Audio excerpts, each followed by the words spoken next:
As spirits continue to make themselves known to Tasia, Natalie and Misty, in modern times, find something that makes them have to call everybody back together. So the first topic deals with Shauna's daughter Callie learning about Adam and also Natalie's investigation when it comes to Travis. To begin, at this point, as we mentioned before, Shauna and Adam are just a thing. She pretends that she has some kind of book club she's going to, and while Jeff is kind of curious about what's going on and even talks about possibly going with her to book club, Shauna shuts that down so that it doesn't happen. But with it being Halloween and her daughter Callie wanting to go out, and of course Shauna not really having that, her badass child decides to sneak out, and she happens to run into Shauna and Adam while they're out as well. This leads to Callie officially meeting Adam while Callie's on Molly. And it also gives us a very good reveal that Jackie's dead. The way that we find this out is when Callie decided to sneak out for Halloween, she decided to take a uniform out of Shauna's closet, and that happens to be Jackie's uniform. Something that Jackie's parents gave to Shauna on what would have been Jackie's 40th birthday.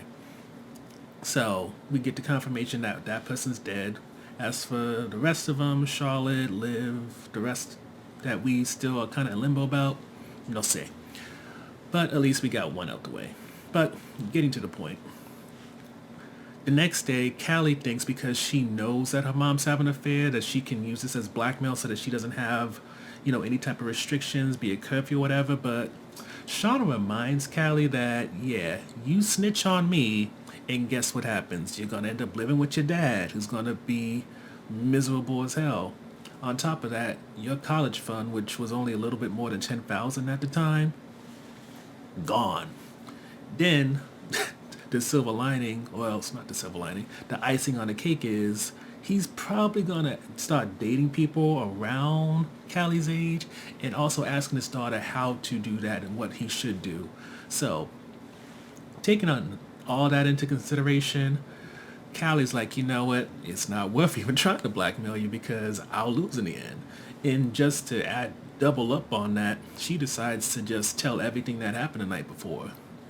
Which, yes, does kind of take away any ability Shauna would have to kind of keep her in control, but I think at this point, Callie isn't going to be trying to come after her mom. She's just biding her time until she can get the hell out of Dodge. So the second half of the first topic deals with Natalie's investigation into Travis, and she gets a report back from Kevin saying that when Travis died he was clean, but it doesn't explain exactly why he was hanging or whether or not it was a murder or not. As for the police report, it's still considered a suicide. But as much as Natalie's willing to exploit Kevin's crush in order to get some information, she isn't willing to go so far that she would possibly get him in trouble and have him actually get the police documents to hand over to her so she can see them for herself. That's what Misty's for. Misty contacts a little hacker friend, and that allows Natalie to get all the documents to see the pictures of Kevin's autopsy, not Kevin, to see Travis's autopsy, and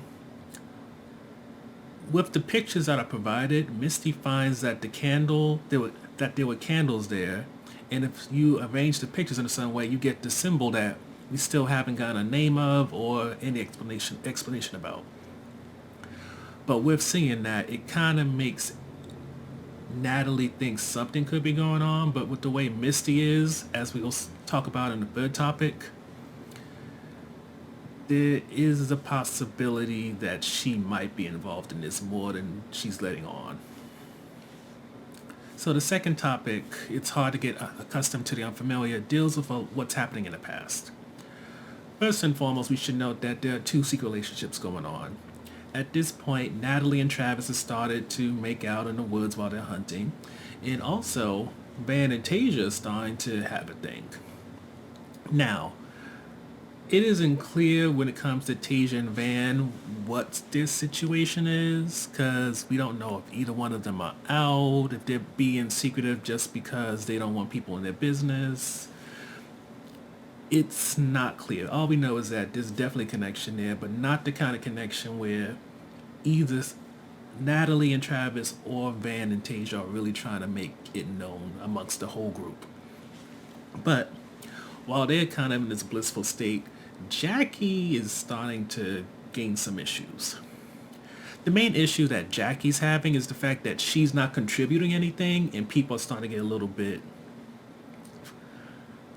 They're getting aggravated with her presence. She's not really for getting water from the lake. She's not. She has no desire to deal with killing animals, bleeding them out, or something like that. So it's like, what is she doing? Why is she here? Because even in terms of making period pads or cleaning them, she's not doing that either. Shauna recognizes this, and even though those two are possibly not in the best place, they're still each other's best friends in this scenario. So she tries to like push Jackie to use her gift for gab and the influence she can have over people to, if she can't make the situation better, at least not make it worse. And it seems her idea of handling that is to have a seance. As you can imagine, Laura Lee, for religious reasons, of course, doesn't want a seance. And because Tasia has such an aversion to the cult and spiritual world, she also has no desire for this to happen. But they get outvoted because it's something fun to do. And with Van's little Walkman starting to act up because, her batteries are dying, it's some form of entertainment. Now, it goes left quickly, for it goes some stupid questions like Misty, who has a full-on crush on Ben, asking if maybe her crush likes her, which, just to go into that for a second, I don't know if Ben... To make a long story short, Ben decides to talk to Misty because he knows she has feelings and says that between his age and his position as, a coach, that is the main issue that keeps him from wanting to explore whatever feelings he has for her. Now, whether or not that's bullshit or not, I can't say because we don't really know Ben. All we know for sure is that Misty is very curious about him, and with her seeing him have morning wood one day and her wanting to touch it, it's very clear that she doesn't have boundaries with him, and he also knows that with him thinking that Misty might have not only tripped him in the last episode, but tried to poison some tea for him, he realizes her crazy is better managed if it's kind of like a forbidden love affair rather than him outright rejecting her. But getting back to the seance. During the seance, stupid questions like Misty wondering if her crush likes her, and then it goes into Charlotte seemingly getting possessed, and the only thing ending her possession, which talks about spilling blood and all this type of stuff, is Laura Lee throwing her Bible at her. As you can imagine, the girls are freaked out, and now the attic is pretty much some place that nobody wants to touch. It had that dead body up there before. Now it's the home of the seance where a spirit possessed Charlotte. And by the way, Charlotte still has not told anybody that she took meds. And this is despite how she's coming off more and more. If you want to put it in a nice way, you can say weird. If you want to put it in the way it actually looks, is unhinged. Because Jackie, while she was getting water early in the day, she sees Charlotte just in the lake, looking off into the distance. And it's weird in a way, but for us, it's hard to tell where we should draw the line. Should we see this as her mental health failing because she's not having a medication, or should we see this as the occult kind of taking possession of her? Either way, with the attic now being off limits, Tasia is trying to undo all the damage that Jackie, Shauna, and the rest kind of caused by sleeping up there. Because Shauna feels bad about what happened, she goes to sleep up there with her, and because they're alone right now, and Tasia saw that Shauna's trying to fake that she's having a period, she asks her outright if she's pregnant, which she is. leaving you to question, when it comes to Callie, was she born during that 19-month wilderness thing, or was she born at a later time? And if she was, maybe it's just me, but I feel like between Tasia, Natalie, and Misty, I would think that they would be more interested in Callie's life if they was helping to raise her for the first few months of her life. So the final topic is about turning around a bad situation. To start off, when it comes to Tasia's campaign in modern times, she's like 20 points behind, and it seems like her trying to take the high road is going to be the end of her campaign. But once again, Sammy, in this spirit that keeps messing with him, well, when it comes to Tasia, there are two spirits that are around her. One is the woman who sounds like Charlotte, who is influencing Sammy and has him write "spill" on the front door, which makes Tasia think it's either her Republican opponent or else his supporters who want her to spill what happened in the wilderness. In the vein of that, with Sammy going through what he's going through, this weird stuff that he's talking about, it pushes Tasia to think maybe she should drop out just for the sake of her family. Mind you, if it's Halloween, that means her election is probably within 1 or 2 weeks, so her dropping out now, it would definitely look like she's just trying to save face because she knew she was going to lose. She was going to lose. But when she calls a press conference, she decides, as she looks at Sammy and Simone and sees that spill sign, rather than use this as an opportunity to gracefully bow out, she's going to switch things up and then she's not going to go on the attack by telling about her opponent's daughter being in and out of rehab and stuff like that. But rather, she wants to kind of use, I think the best way to put it is, everybody knows that the story with what happened in the wilderness is very much watered down, but she's now trying to use that survival instinct, that grit that she had back then, to her advantage instead of it being a weakness. So she flips the whole spill thing and uses it as a campaign thing so that she could possibly get more votes in. The way that she paints it, she gets a lot more people interested in her campaign, interviews, and all the stuff that if she partnered up with the woman that we met in the last episode, she would have got. But rather than having to give up her story and kind of be at the mercy of somebody else, she gets to use that story to empower herself and to actually make it so, rather than it be a handicap in some way, it's finally something that's good for her, that doesn't make her feel shamed or anything like that. But no sooner than she has this little breakthrough that kind of builds up her steam and everything, Natalie calls to reveal not only Travis's death, but also the thing that Misty found with the candles and the symbol and everything.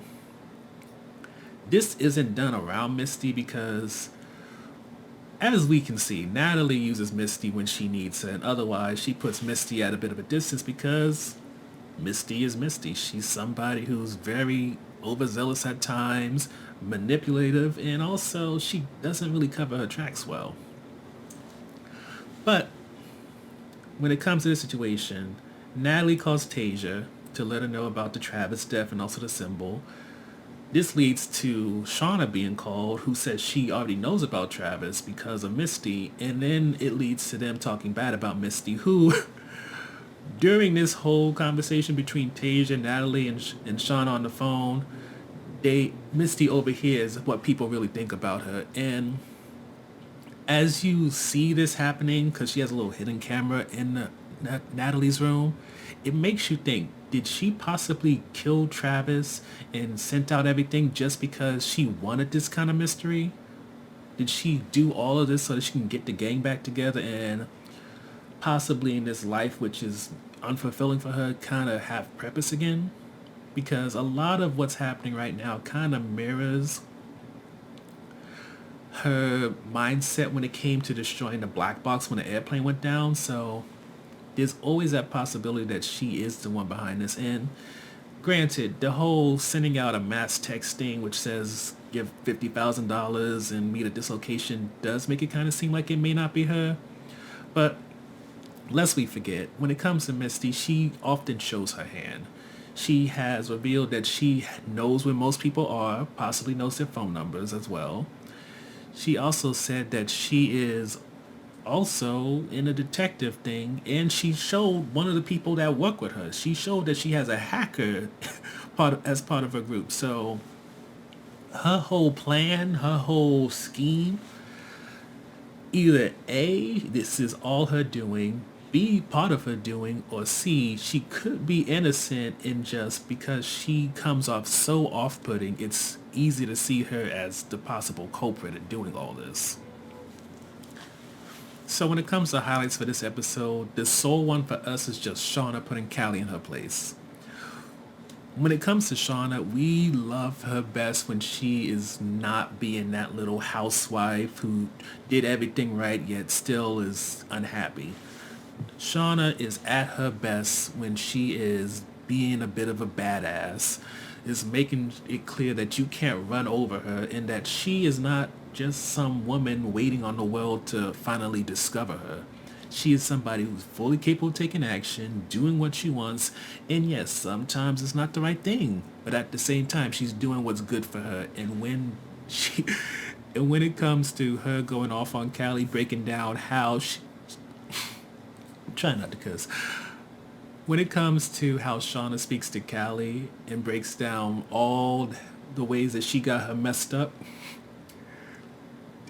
on top of it being probably one of the best moments of the episode, it's also probably one of the funniest. And I just hope that Shauna keeps that same energy when she hopefully meets Natalie and Taissa face to face, assuming they actually get together in the next episode. Unfortunately, most of the episode, when it comes to us reviewing it, is very much on the fence. First, you have Misty as the mastermind behind all this. Now, on the one hand, I get it. Misty, at this point, all she does is deal with people who are on their deathbed and who, even in that position, they don't necessarily like her, they don't respect her, so it pays the bills, but it doesn't give her purpose or any type of fulfillment. Yet, with this whole symbol thing and all that's going on, it does give her the ability to kind of get the group back together and maybe tap into that feeling that she had at one time where she had purpose, she was useful, and people would actually engage her rather than her engage them. But as I said like a few minutes ago, the problem with Misty being a mastermind is that she's so sloppy. When it came to Natalie's car, she didn't throw it in the trash or whatever that piece was, like really hide it. She threw it in her glove box.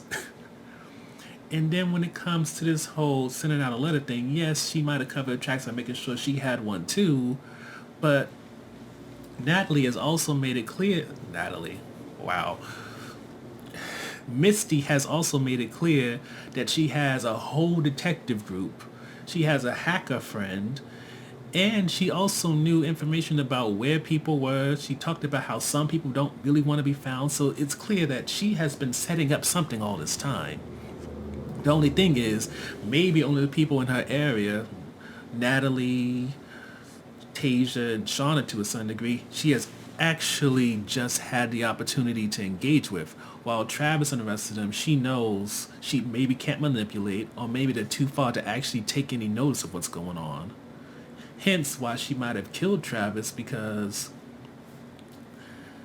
Okay, so a little bit with her killing Travis theory might be a little bit difficult to kind of not put out there, but to make sense, but let's just put it this way. Yes, we see that Misty has a difficult time dating normal people, but who is to say that somebody of her detective group doesn't want to make a mystery that they have to solve or that they're in the know of and didn't set that up for her, while she just puts the candles down all over the place. I mean, it's a possibility. I can't necessarily prove it. I don't have enough facts to, but I'm just saying we are kind of led to believe it is one of the options about what's going on in the present. So the second thing that we're on the fence about is how the occult stuff is used. At this point, I feel like it's mainly a Trojan horse. Yes, Taissa has some spirit with his eyes plucked out following her around. But even during her press conference when that thing showed up, it's not clear if she saw it at all, if Simone saw it at all, even maybe Sammy. All we know is that it had its presence there, and considering what happened with her grandmother, it does lead me to question if it's going to kill somebody and take their eyes out, or is it just showing up just to be an ominous figure? And even with that, if you go into the past with Charlotte getting possessed, it is this feeling that as much as you know something happened, at the same time, Charlotte is going through a mental health crisis because she no longer has her medication. So it's hard to say what should be considered like full-on occult issues and what should be considered just her mental health failing.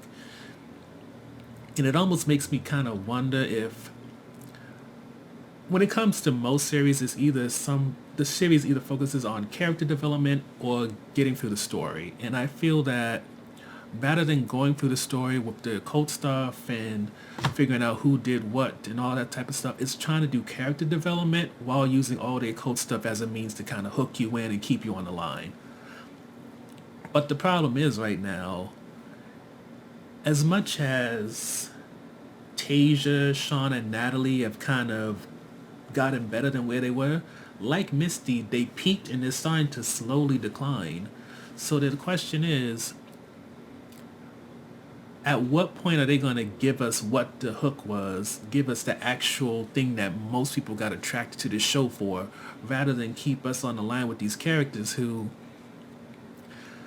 at this point, I would say the luster from the whole what happened in the past after the plane crash and what's happening in the present has pretty much started to wear off, and we're just seeing the rust.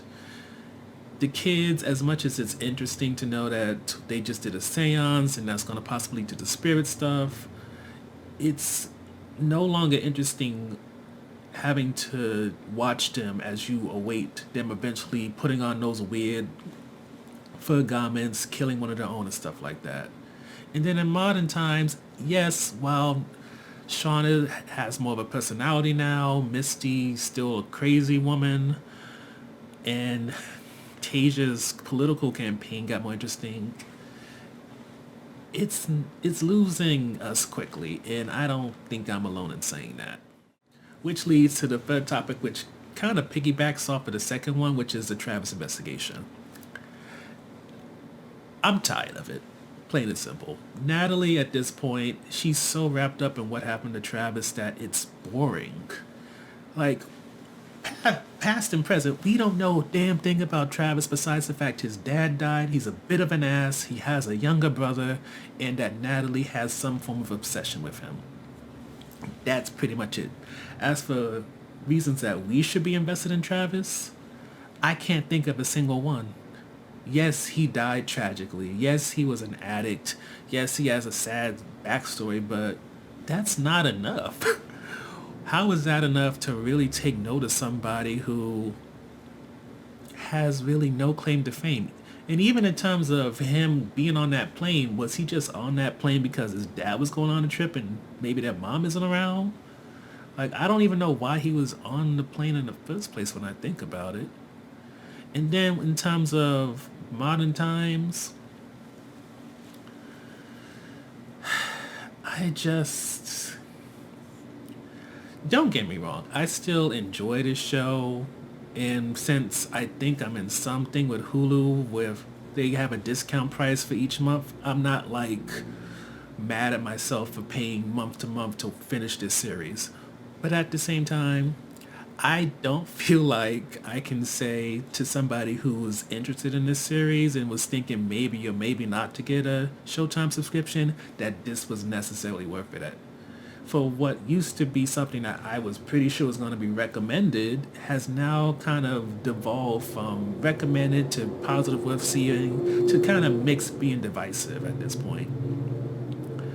But who knows? Maybe when they start actually revealing stuff with the occult stuff and not making it just part of the show as a means to like get people's interest and then dupe them into these character storylines that aren't really going nowhere, maybe this show can get better and end on a high note.